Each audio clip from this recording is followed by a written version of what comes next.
Please நீ சொன்னா புரிஞ்சுக்கடி. டேய் குடு. ஏமா இத்தனை வருஷமா அவனுக்காக வெயிட் பண்ணிட்டு இருக்கான், திடீர்னு அவனை வானான்னு சொன்னா அவன் லைஃப் நாம ஆவறது. டேய் இது கடன் நினைச்சீங்களா இல்ல வேற எதுனா நினைச்சீங்களா? ரெண்டு பேரும் ஆளாளுக்கு மாறி மாறி கத்திட்டே இருக்கீங்க. இல்லனே, இவன் உயிருக்கு உயிரா லவ் பண்ண பொண்ணு காரணமே இல்லாம விட்டு போயிடுச்சுனே, அத பத்தி தான் பேசிட்டு இருக்கோம்.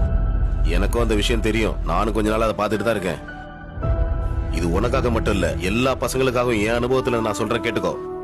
ஒரு பொண்ணு உன்னை வேண்டான்னு சொல்லி காரணமே இல்லாம விட்டுட்டு போறான்னா அதுக்கு ஒரே ஒரு காரணமா மட்டும் தான் இருக்கும். அவளுக்கு பிடிச்ச மாதிரி உன்னை விட பெட்டரா இன்னொரு பையன் கிடைச்சிருப்பான், அவ்வளவுதான்.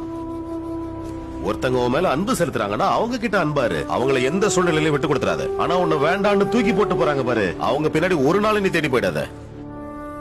ஏன்னா நீ தேடி போற பாரு அந்த அன்பு நிலையில்லாதது, உன்னை தேடி வருது பாரு அந்த அன்பு தான்டா நிலையானது. நீ இதே நினைச்சு ஃபீல் பண்ணிட்டு இருந்தேன்னு வையேன், சாப்பாட்டுக்கு பிச்சை தானே எடுக்கணும். ஒழுங்கா உழைச்சு முன்னேற வழியை பாரு. இது ஆண்களுக்கு மட்டும் இல்ல பெண்களுக்கும் பொருந்தும்.